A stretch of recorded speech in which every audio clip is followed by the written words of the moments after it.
بسم الله الرحمن الرحيم ومالين أحدها شن يتبان كبشة جون سنة كاللبكون لباتن يشن أو كبهجن سجال يتبان كبشة ذو الحجة سنة ككون أفر بقول أفرتن يلح تاريخ الهجرية كسو دوادا مركله يبرامجكي ورر كمانتا قضبضا آن إذي كوهينا وحاكمدا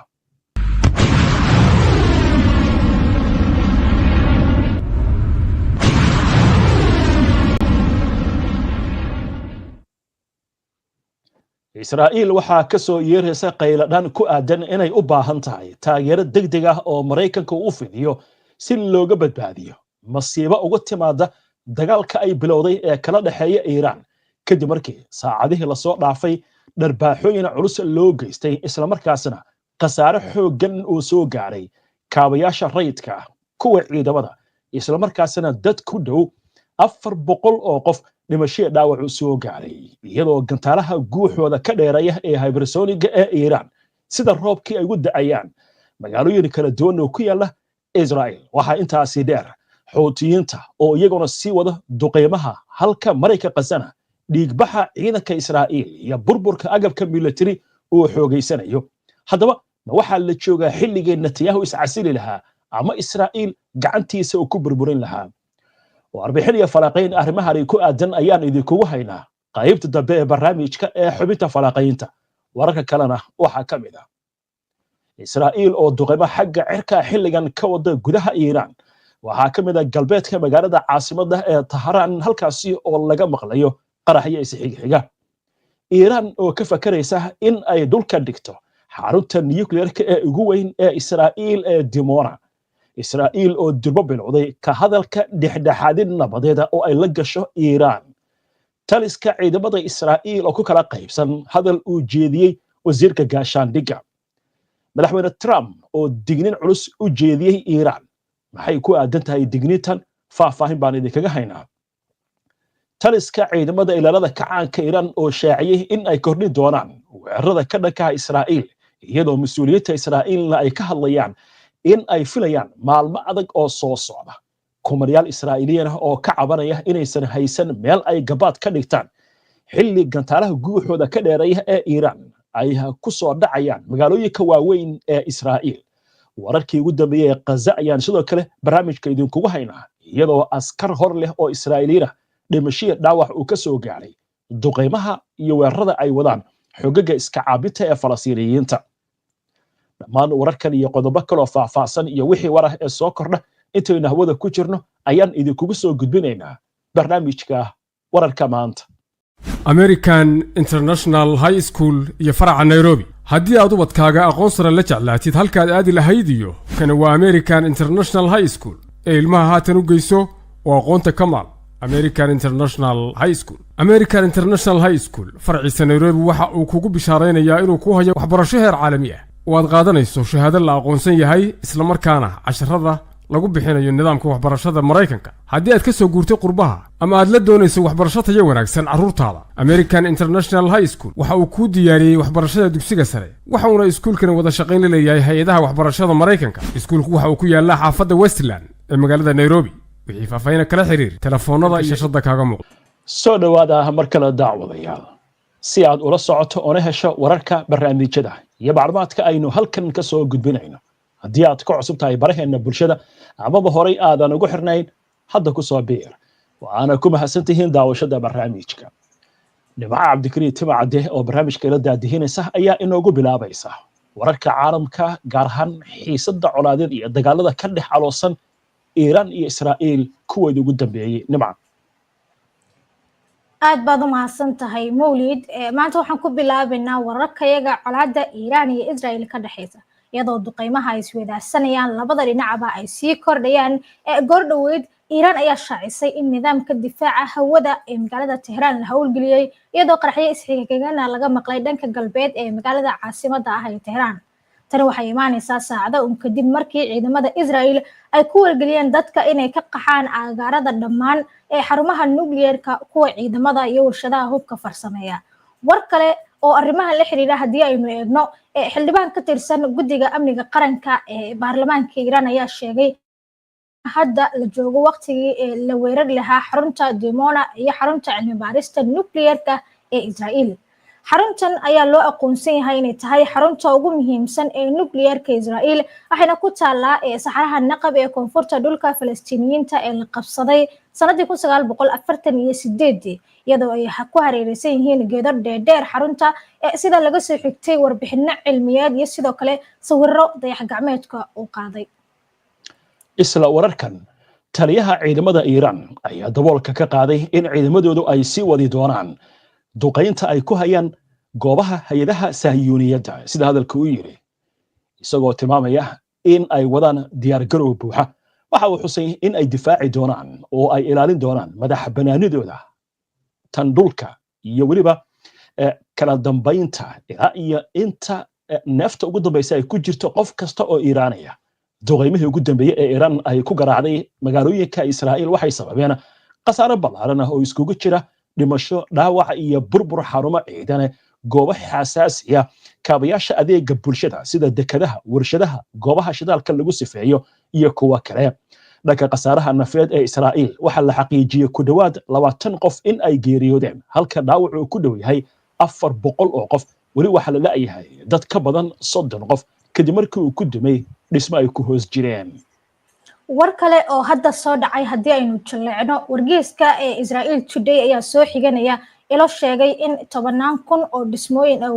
gaboobay ama duqoobay oo ku yaala Tel Aviv aysan lahayn hoy gaashaaman ama goobaha gabaadka looga galo gantaalada. warbixintu waxay sheegtay in qiyaastii ilaa 40% dadka degan ee magaalada Tel Aviv ay ku nool yihiin dhismayaal aan buuxin shuruudaha hoyga gaashaaman. dadka qaar ayaa cabasho ka muujiyay in aysan haysan hoy gabaad ay ka dhigtaan dariskoodana albaabada ay ka soo xirtaan. isla warar arrimahan la xiriira telefishinka kanaal 12 ee Israa'iil laga leeyahay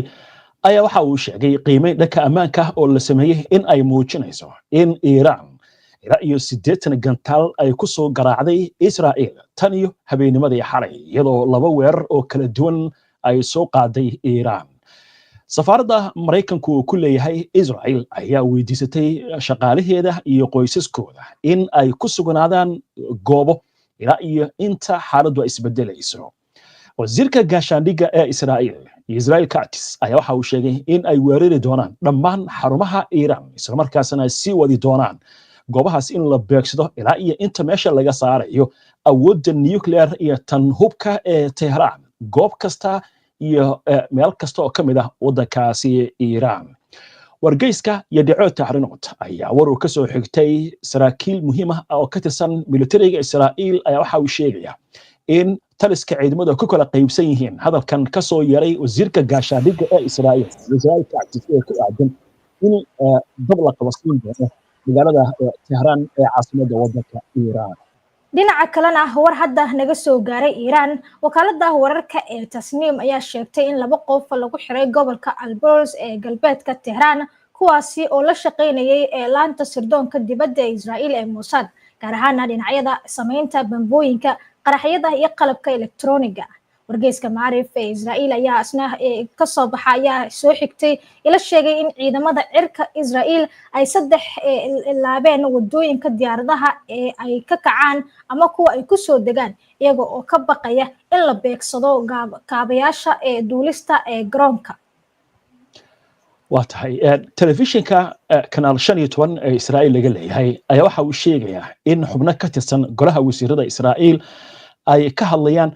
in la arki doono maalmaha soo socda weerar ka daran kuwii la arkay saacadihii la soo dhaafay. laakiin war arrimahani ka duwan ayaa waxa uu ka soo yeeray wasiirka lagu magacaabo Zaif Elkin oo ka tirsan golaha xukuumadda Israa'iil kaasi oo sheegaya suurtagalnimada heshiis in uu dhaco kaasi oo wata shuruudo ay ka mid tahay in wax laga qabto halista iyo khatarta gantaalada Iiraan oo si hadalka uu yiri. mas'uul sare oo isna ka tirsan golaha xukuumadda Israa'iil ayaa waxa uu sheegay in khasaare ba'an Israa'iil ay kala kulmayso qabashada gantaalada iyadoo markaana la sheegayo in ilaa iyo 11 goobood oo muhiim ah oo ay ka mid yihiin xarumaha nuclearka iyo kuwa kale ee gantaalada laga rido iyo kuwa dabka laga dhaliyo ay waxyaalo soo gaartay. waxaana markaasi uu tilmaamaya in dhinaca kalena Iiraan khasaare xoogan uu ka soo gaarayo weerarada Israa'iil ay ku hayso goobo kala duwan oo ku yaala gudaha wadankaasi Iiraan. aynu ku sii soconay isla wararka colaadda Iiraan iyo Israa'iil raadiyaha ciidamada Israa'iil ayaa sheegay in tubooyinka iyo xarumaha gaadiidka ee warshada sifaynta saliidda ee Xayfa ay waxyeello ka soo gaartay wararkii gantaalada ee ka yimid Iiraan sidoo kale warshadaha sifaynta saliidda ee Israa'iil ayaa xaqiijiyay in tubooyinka iyo xargaha gaadiidka ee Xayfa ay waxyeello ka soo gaartay isla weeraradaasi telefishinka kanaalka 12aad ee Israa'iil ayaa sheegay in qiimaha amniga ee muujinayaan in Iiraan ay Israa'iil ku soo weerartay ku dhawaad 80 gantaal tan iyo xalay kuwaasi oo laba mar lagu soo kala tuuray ee gudaha Israa'iil mas'uuliyiinta Israa'iil ayaa sheegay in garoonka diyaaradaha ee Ben Gurion uu xalay wali xiran yahay maalintii saddexaad oo maanta ku beegan isla markaana aysan jirin wax talo ah oo lagu furayo Israa'iiliyiinta dibadda ee ku sugan inay ku soo laabtaan gudaha Israa'iil waa hagaag wararkan sidoo kale waxaa ka mid ah war hadda soo dhacay wargeyska Haaretys ka soo baxa Israa'iil ayaa waxa uu ka soo xigtay ila dhanka dibadda oo sheegaya Mareykanku wasiyadalka loo dhigay inuu dadaal ugu jiro iswadaarsi fariimo si xaaladda loo dejiyo gaar ahaan colaaddan u dhaxaysa Israa'iil iyo Iiraan sida ay sheegayaan ilahaasi dadaalkani maaha dhexdhexaadin rasmi ah balse waa wadahadal dadban oo laga goleeyahay in looga hortago in xiisaddu ay faraha ka sii baxdo laakiin war xiisaddan uga sii daraya dhanka Mareykanka ayuu ka yimid madaxweyne Donald Trump ayaa sheegay in haddii Mareykanka la soo weeraro saldhigyadiisa isla markaasna Iiraan ay qaado weeraradaasi Mareykanku ay si adag uga jawaabi doonaan weeraradaasi waa si adag ku yiri si aan horey loo arag waxaana uu sheegay in dalkiisu aan wax shaqo ah ku lahayn waa si adag u dhigay weerarka Israa'iil ku qaada Iiraan Trump waxa sidoo kale uu ka andacooday in heshiis si fudud lagu gaari karo gaar ahaan khilaafka u dhaxeeya Iiraan iyo Israa'iil si loo soo afjaro colaadda sarkaal Mareykan ayaa horey waxa uu sheegay in Mareykanku uusan rabin inuu si toos ah ula dagaalamo Iiraan balse uu rabo in Iiraan ay ku soo laabato wadahadalkan nabadeed war degdeg ah oo hadda soo dhacayna waxa uu sheegayaa in guutooyinka Xisbullah lagu magacaabay ee ka jira dalka Ciraaq ay wacad ku mareen in ay weerari doonaan danaha Mareykanka ee gobolka Bariga Dhexe iyo saldhigyadiisa military haddii uu soo farageliyo colaadda u dhaxaysa wasiyadalka loo yiri maamulka Sahiyuuniyadda iyo Iiraan dowladda waddanka Ciraaq ayaa waxa ay yiraahdeen waxay qaadi doontaa mas'uuliyadda ku aadan arrintaasi la xiriirta xiritaanka safaaradda Mareykanka iyadoo markaana lagu sheegay in uu yahay sida hadalka loo dhigay sheedaanka weyn loona baahan yahay si degdeg ah in safaaradda loo xiro Amerikaanka looga saaro waddanka Ciraaq iyadoo lagu tilmaamay Mareykanku inuu yahay gumaysi waa sida lagu yiri bayaankan ka soo baxay ururka Xisbullah oo telefishinka Al Jazeera uu sii daayay Xisbullahdan waa Xisbullahda waddanka Ciraaq ka jirta warar hadda soo dhacaya ayaa waxa sidoo kale ka mid ah weerar culus oo lagu qaaday magaalada Tehran wasiirka gaashaandhigga Israel Katz ayaa waxa uu leeyahay Tehran waxay sugaysaa wixii la mid ah wixii ka dhacay Beirut magaalada Beirut ayuu sheegay in si la mid ah sidii loo duqeeyay Tehran loo duqeyn doono telefishinka Al Jazeera wariye u soo waramaya waxa uu sheegaya in dab xoogan iyo qiiq laga arkayo bartamaha magaalada Tehran kadib markii Israel ay duqeysay waxaana ka mid ah aag la yiraahdo Villas Square ama fagaaraha Villas ee ku yaala bartamaha magaalada Tehran waxa isaguna hanjabad kulul jeediyay Netanyahu intii barnaamijka ku jirnay waxa uu leeyahay Iiraan qiimo culus ayuu u kici doonaa wasiyadalka u dhigay dilka shacabkeena haweenkeena iyo carruurteena ay dishay wuxuu yiri waxaan naga go'an inaynu gaarno yoolka dagaalka isla markaasna meesha aynu ka saarno qatarta nuclearka ee Iiraan wasiyadalka u dhigay intii barnaamijka ku jirnay waxa kale hadda soo dhacay dowladda waddanka Qatar oo si adag u cambaaraysay ficilada Israa'iil ka wado gobolka iyo waliba xaaladan ay ugu sii darayso in gobolka halis weyn oo galo waa hagaag waaxda amuuraha dibadda waddanka Mareykanka ayaa sidoo kale waxay sheegaysaa in qaar ka mid ah shaqaalaha safaaradda Mareykanku ku leeyahay Israa'iil iyo qoysaskoodaba ay ka bixi doonaan gudaha Israa'iil sida ugu dhaqsiyaha badan warkan waa war hadda soo dhacay oo degdeg ah waa hagaag daawadayaal waxaynu ugu soo fool leh wararkii ugu dambeeyay ee Gaza ciidamo Israa'iiliyiin ah oo ay ka mid yihiin saraakiil sarsare oo dhimasho dhaawac loogu geystay gudaha Gaza falanqaynta iyo sidoo kale qodobo kale balse markan aynu eegno jawiga cimilada qaar ka mid ah magaalooyinka Soomaalida aynu ku bilawnay magaalada Muqdisho heerkulka cimiladeedu waa 29 degree centigrade jawigeedu qayb ahaan waa mid qorrax leh xawaaraha dabayshana waa 32 kilomitir saacadii magaalada Jigjiga heerkulka cimiladeedu waa 23 degree centigrade jawigeedu waa daruuro xawaaraha dabayshana waa 26 kilomitir saacadii magaalada Hargeysa heerkulka cimiladeedu waa 29 degree centigrade jawigeedu waa qorrax iyo daruuro wada jira xawaaraha dabayshana waa 38 kilomitir saacadii magaalada Jabuuti heerkulka cimiladeedu waa 39 degree centigrade jawigeedu waa qorrax iyo daruuro wada jira xawaaraha dabayshana waa 15 kilomitir saacadii magaalada Gaarisa heerkulka cimiladeedu waa 30 degree centigrade jawigeedu qayb ahaan waa mid qorrax leh xawaaraha dabayshana waa 56 kilomitir saacadii magaalada Baydhabo heerkulka cimiladeedu waa 28 degree centigrade jawigeedu waa qayb ahaan waa mid qorrax leh xawaaraha dabayshana waa 29 kilomitir saacadii ugu dambeynna magaalada Boosaaso heerkulka cimiladeedu waa 38 degree centigrade jawigeedu waa qorrax daran xawaaraha dabayshana waa 18 kilomitir saacadii waa tahay intaynu u gudbino qodobada kale ee barnaamijka aynu ku hakarno qadar xayeysiisa almarkas alfurqaan waxaad ugu imaanaysaa barashada iyo xifdinta qur-aanka kariimka oo hab online ah aad ku dhiganaysid isla markaana ay diyaar kuugu yihiin macallimiin ku xeel dheer xifdisiinta ilmaha ee qur-aanka kariimka waa adiga oo gurigaaga jooga ilmaha iyo adiguba ku barta qur-aanka kariimka habka casriga ah ee online-ka waa fursad qaali ah oo marle araga oo gurigaaga kuugu timid fadlan ubadkaaga u door macallin wanaagsan oo takhasuskiisu yahay qur-aanka kariimka iyo barashada shareecada islaamka sidoo kale waxaad ka helaysaa barashada axaadiista tafsiirka luqadda carabiga iyo ducooyinka almarkas alfurqaan kala xiriir telefoonnada shaashadda kaaga muuqda soo dhawaada mar kale daawadayaan weli waxaad la socotaan barnaamijkii wararka maanta oo toos idinkaga imaanaya istuudiyaasheenna koowaad iyo labaad barnaamijyadeena waxaad ka heli kartaan bogagga bulshada ee internetka sida youtube-ka facebooka twitterka iyo weliba telegramka warbixino qoraal ah faclooyin iyo macluumaadyo kale waxaad ka heli kartaan bogga internetka aynu ku leenahay ee www.hbnonlinetv.com ku xirnaa hbn oo ka dhigo wehelkaaga wararka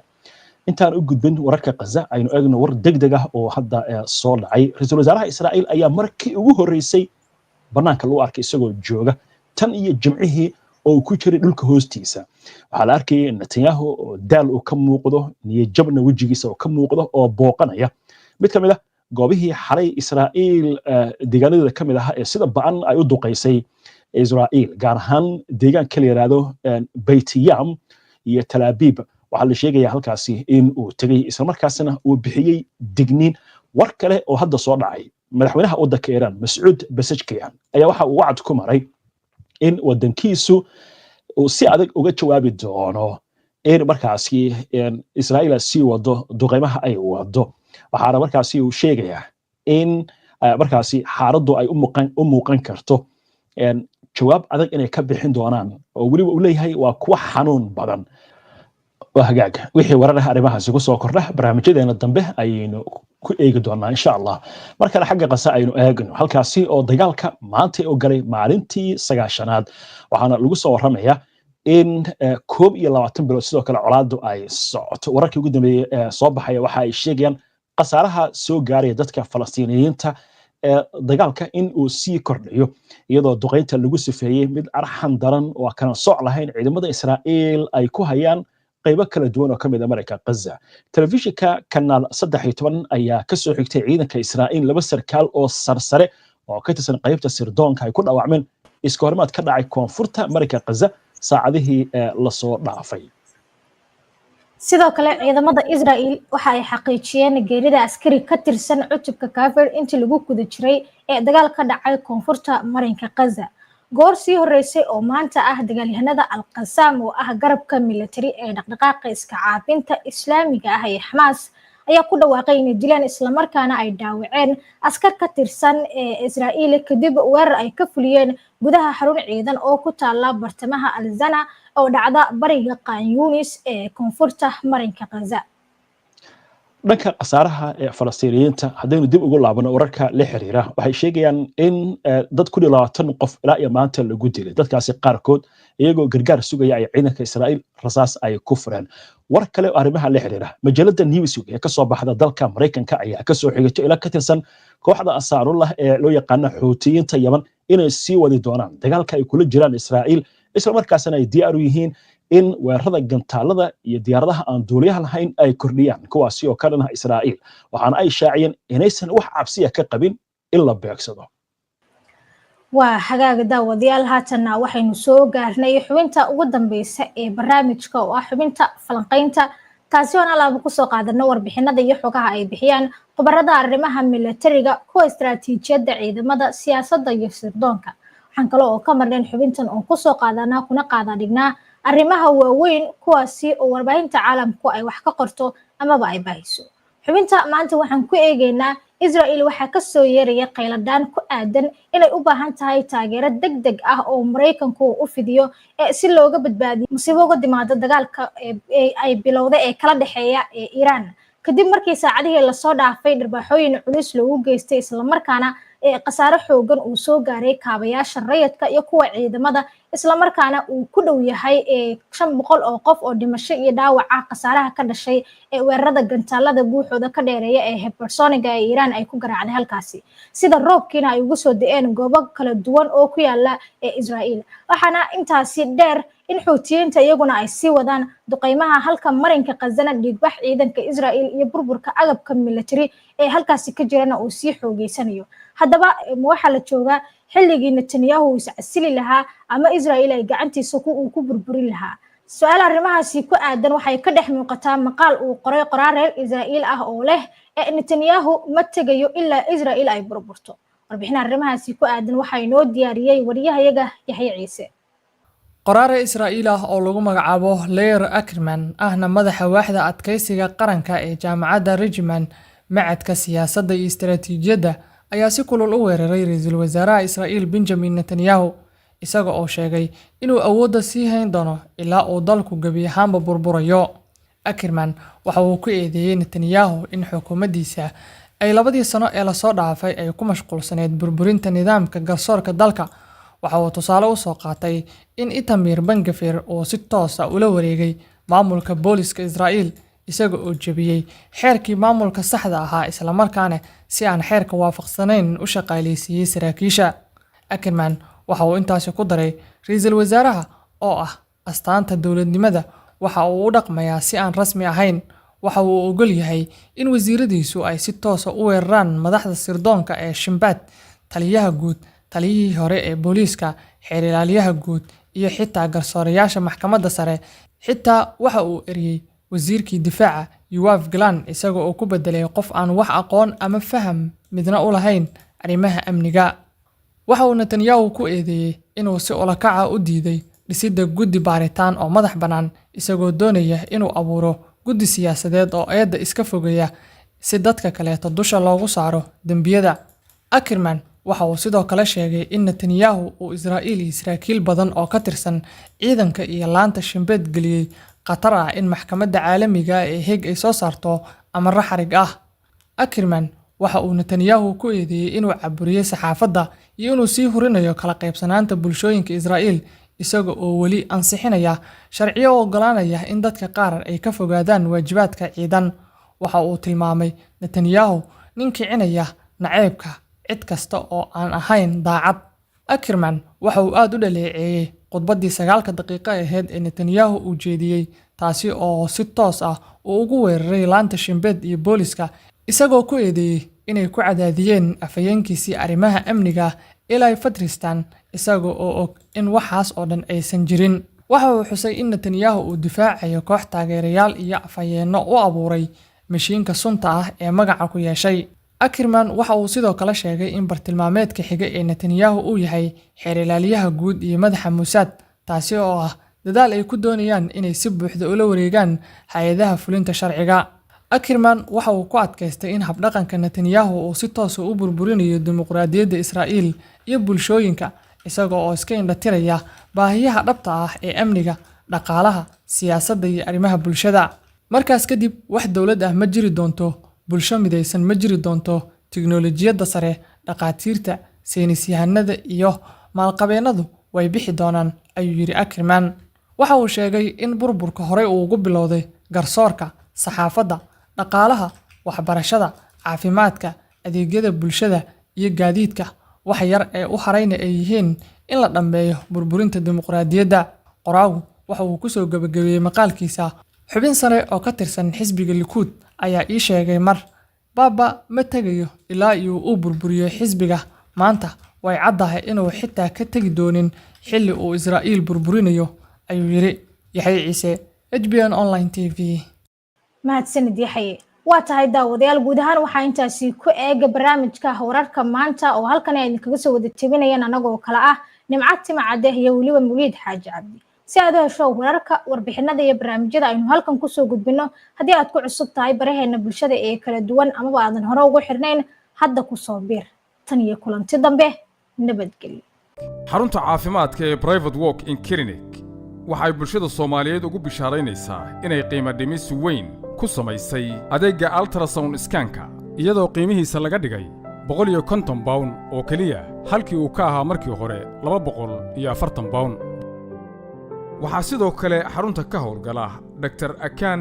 Efe oo ah dhakhtar rug cadda ah kana soo shaqaynayay hawlaha caafimaadka muddo ka badan 30 sano kuna takhasusay xanuunada wadnaha, caloosha iyo dheefshiidka, kilyaha, sambabada iyo lafa xanuunka.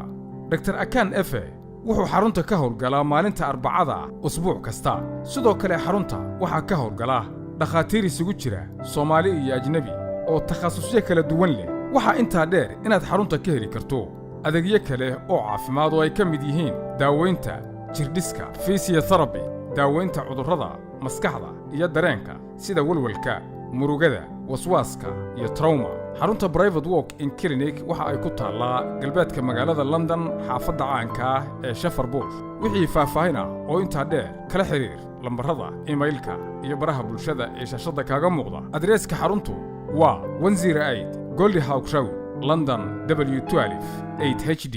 soo gudbinta barnaamijkan waxaa gacan ka geysatay shirkadda xawaaladda ee Safari Remit oo ah shirkad xawaaladeed oo fadhigeedu yahay dalka UK. si aad u hesho faahfaahin dheeraada una adeegsato adeegga Safari Remit, booqo website-ka shirkadda www.safariremit.com.